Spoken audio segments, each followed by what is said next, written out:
Olá, começa agora mais um programa Deu Certo, temporada multimídia. Hoje quem está conosco é a jornalista Vânia Galceran. Obrigada pela presença, Vânia. Obrigada a vocês. Você é formada em letras além de jornalismo. O que te fez deixar de lado letras e partir para o jornalismo? Na verdade, eu queria ter feito jornalismo primeiro antes de letras, é que não houve a possibilidade. Então, eu não deixei letras de lado. Eu optei pelo que eu realmente queria, né? E aí foi quando eu fui fazer a minha faculdade.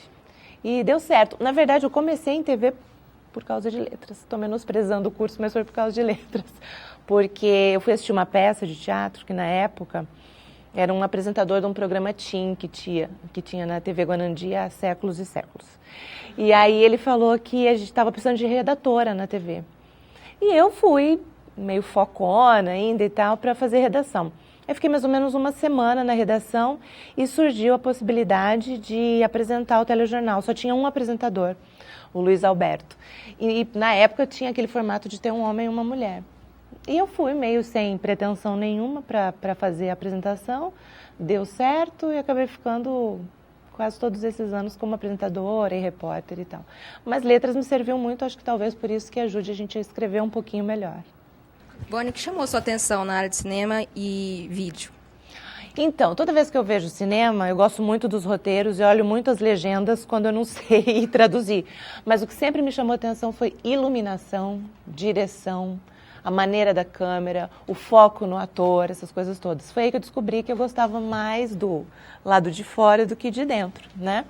E aí eu queria muito saber como que funcionava tudo isso na prática.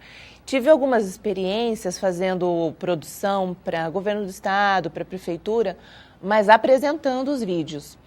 E eu até me desconcentrava porque eu adorava ver a grua, isso e aquilo. Então toda essa movimentação me chamava muita atenção.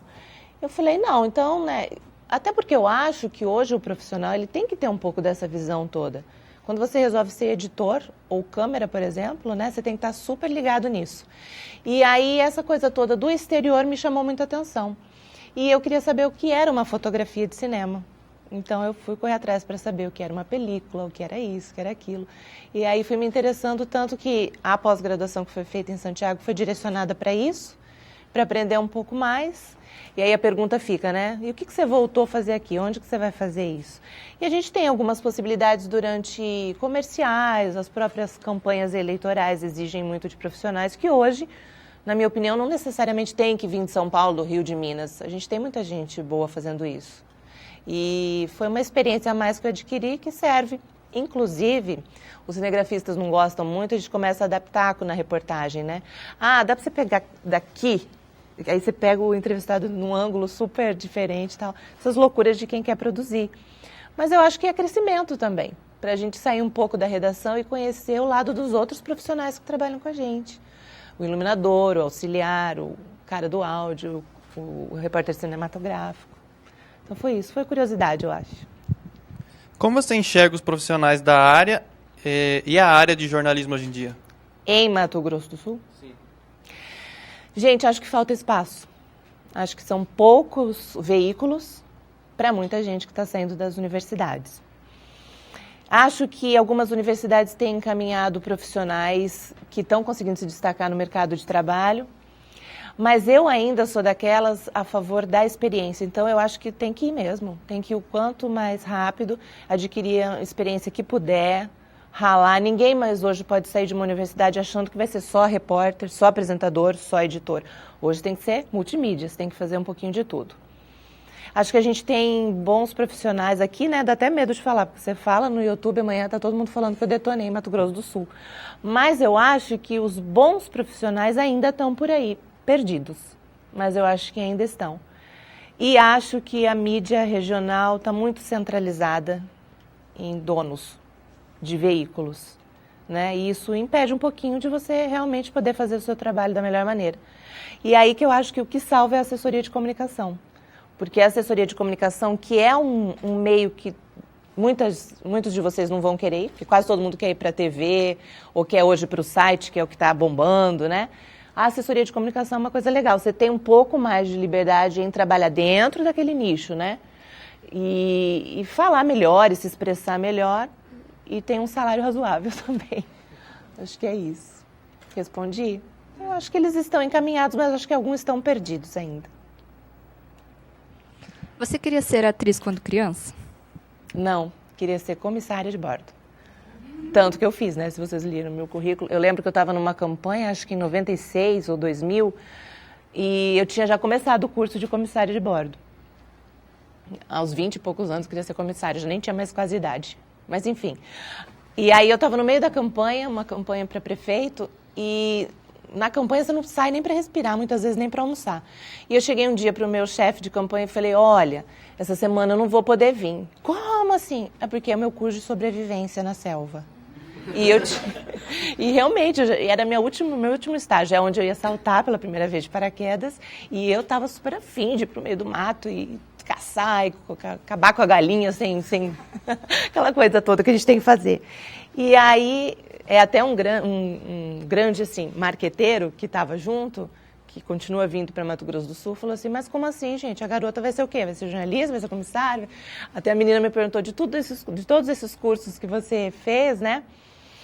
E então, até as pessoas que me conhecem falam um pouco isso, de eu não parar nos lugares. Quando alguém me liga e fala assim, você pode fazer campanha esse ano? Você está em Campo Grande? Você está na Espanha? Você está em Curitiba?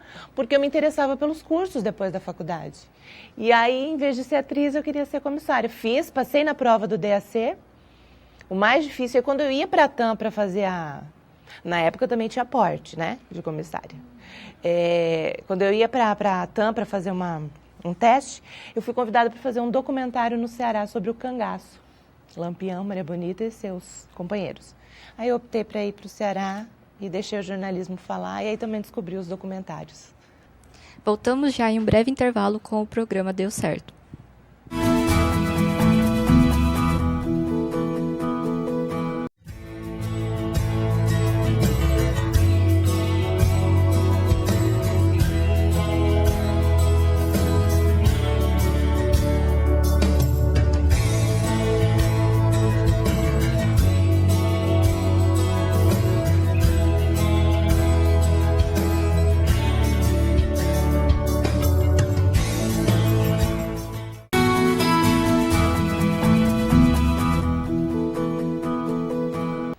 Voltamos agora com o segundo bloco do programa Deu Certo.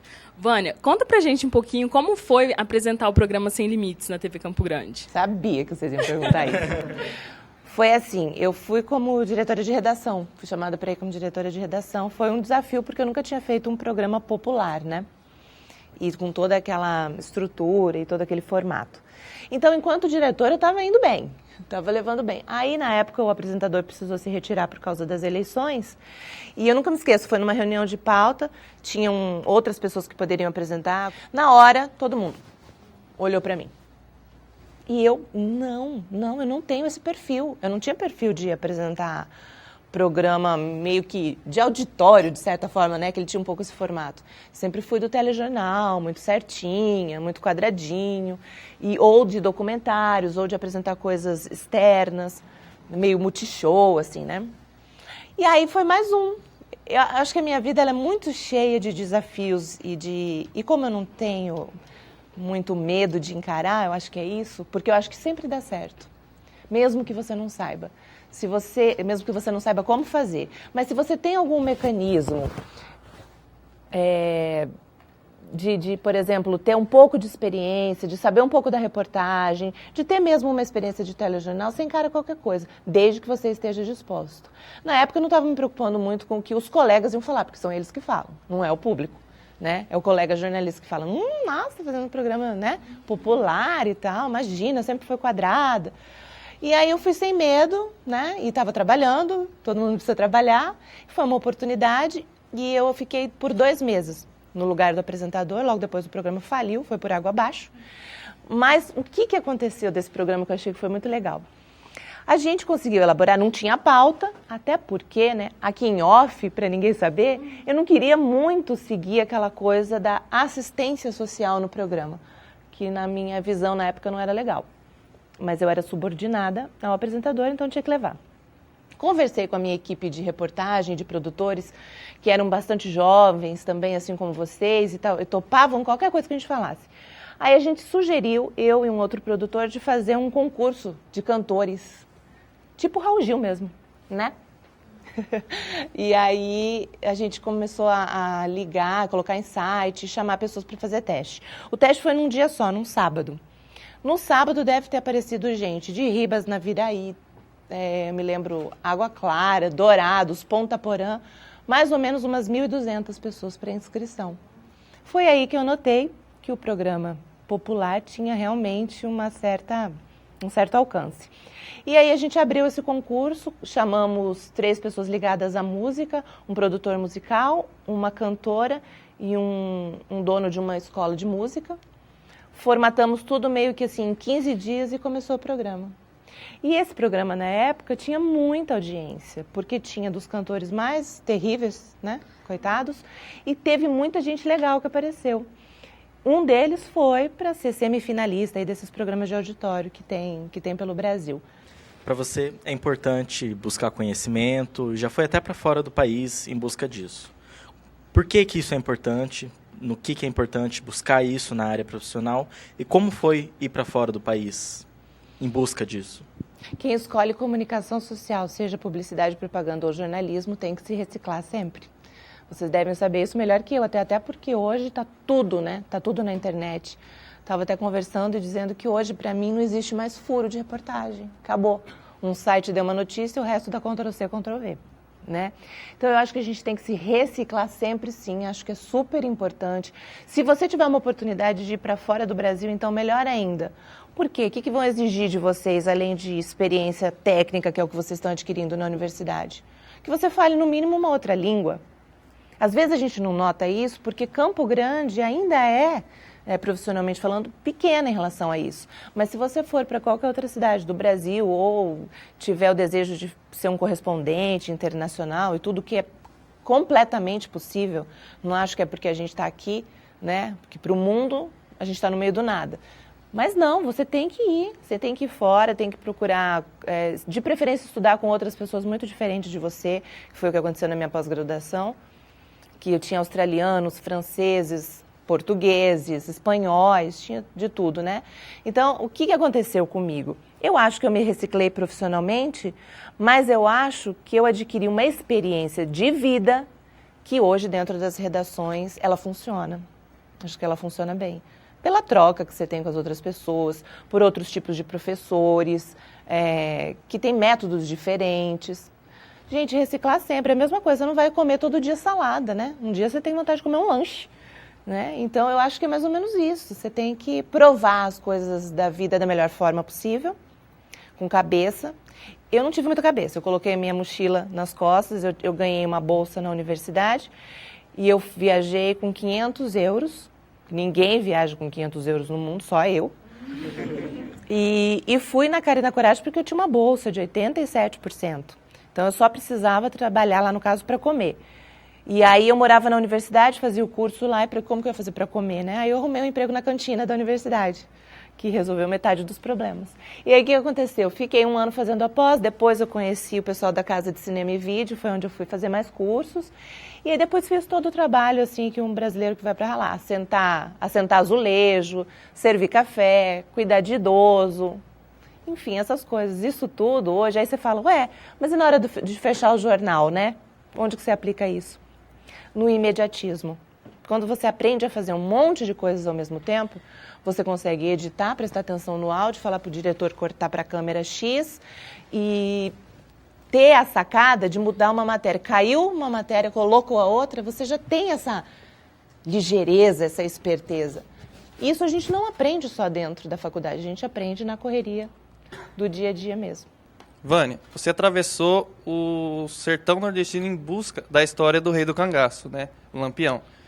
Como foi trabalhar nesse documentário e qual foi assim, o fato mais marcante desse trabalho seu? Ai, que bom que você perguntou isso, que eu adoro falar sobre isso. Eu fui para passar uma semana de férias em Fortaleza e na oportunidade eu conheci os donos da produtora que estavam montando esse documentário. E logo eu conheci o presidente da Associação Brasileira de Estudos do Cangaço. Por incrível que pareça ou não, eu sempre desde pequena me interessei pelas histórias do Nordeste em si, sertão, secas, escritores e tudo mais. E aí eu tive a oportunidade de conhecer os macacos, que na época eram chamados os policiais que perseguiam o Lampião, E também os cangaceiros que faziam parte do bando. Ainda na época tinha 2 ou 3 vivos lá, já com seus 80 e poucos anos. Então, ter a oportunidade de entrevistar uma pessoa dessa e fazer uma pergunta idiota como a que eu fiz, né? Eu virei pro cangaceiro, um dos piores, assim, do bando de Lampião, que estava vivo ainda, e falei, quantas pessoas o senhor já matou? Aí ficou, né, aquele clima, os historiadores, todo mundo me olhando, assim, você é louca perguntar isso, né? E o cara virou para mim e falou assim, quantas eu precisei? E aí tudo isso é muito legal, que você acaba vivendo a história, né? Então eu vivi a história deles, conheci coisas que eu não sabia. Tem gente que fala que Lampião está aí até hoje, escondidinho em algum lugar, até no Mato Grosso, já ouvi essa parte da história. Então foi muito bacana e pude conhecer uma outra parte técnica que acontece com os documentários, que é toda a estrutura de uma produção, aquele monte de equipamentos dentro de uma van, aquele monte de iluminação, microfone para todo lado, uma equipe grande de pesquisadores, historiadores. A gente ganhou com esse documentário um prêmio do Banco do Nordeste, que foi bem bacana porque a gente aproveitou e falou da ferrovia que cortava o sertão. Então, né, foi tudo de bom. Foi uma das melhores experiências profissionais que eu tive. Aproveitando o embalo, já que sou eu que falo aqui, eu vejo o Edson, né? Põe o microfone mais perto, não, olha para lá e tal. E eu queria dizer que isso é muito legal, a gente não teve isso. Eu aprendi as coisas meio na marra. Eu lembro que na época do jornal da Guanandi, que era em 94, 95, vocês nem estavam aqui, né, ainda, só eu, o Oswaldo, a Cris, o Zanato, a gente aprendeu muito na Guanandi. A Guanandi foi uma grande escola. Então, isso que eu vejo o patrolinha do Edson falando, assim, atropelando, é legal, porque a gente não tinha quem atropelar a gente. Você ia na cara e na coragem. Tanto que eu acho que a gente nem ficava tão nervoso na hora de fazer uma pergunta, porque era você por você mesmo. Então, é legal adquirir essa experiência dos mais chatinhos e mais velhos, porque a gente aprende bacana, a gente aprende muito, você vai mais preparado para o mercado de trabalho, que é uma outra realidade. Você vai ter que lidar com outros profissionais, que já não são mais universitários, já são profissionais, ainda que eles tenham se formado há um mês, né? Já são. Então é legal, tá? Aproveitar isso também, como eu aproveitei com o pessoal do Nordeste. Eu levei altas, né, broncas, porque eu não caminhava direito, porque a sonsa foi para o sertão de sapatilha, né? Não dava. Aí tive que me reestruturar assim também fisicamente para poder enfrentar. Então, todas essas experiências que a gente tem fora de uma redação só deixam a gente mais feliz, que eu acho que é o que importa na produção, e melhores profissionais, aprender com outras pessoas. A gente sabe que o jornalismo é uma profissão muito corrida, trabalha com prazos muito curtos. E no começo da carreira foi muito difícil conciliar a vida profissional com a pessoal? Você pensou em algum momento em desistir? Não tinha vida pessoal na época, só tinha profissional.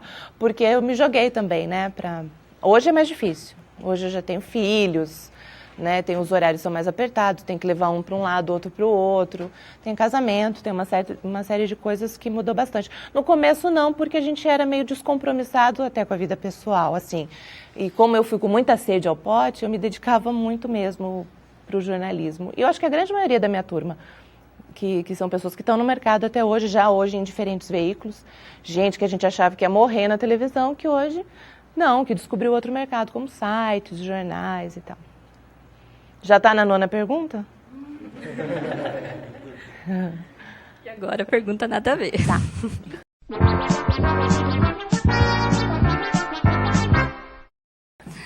Pipoca com ou sem manteiga? Sem manteiga.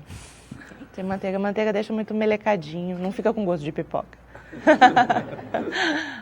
Esse foi mais um programa Deu Certo. Vânia, obrigada pela sua presença e aguarde os próximos programas.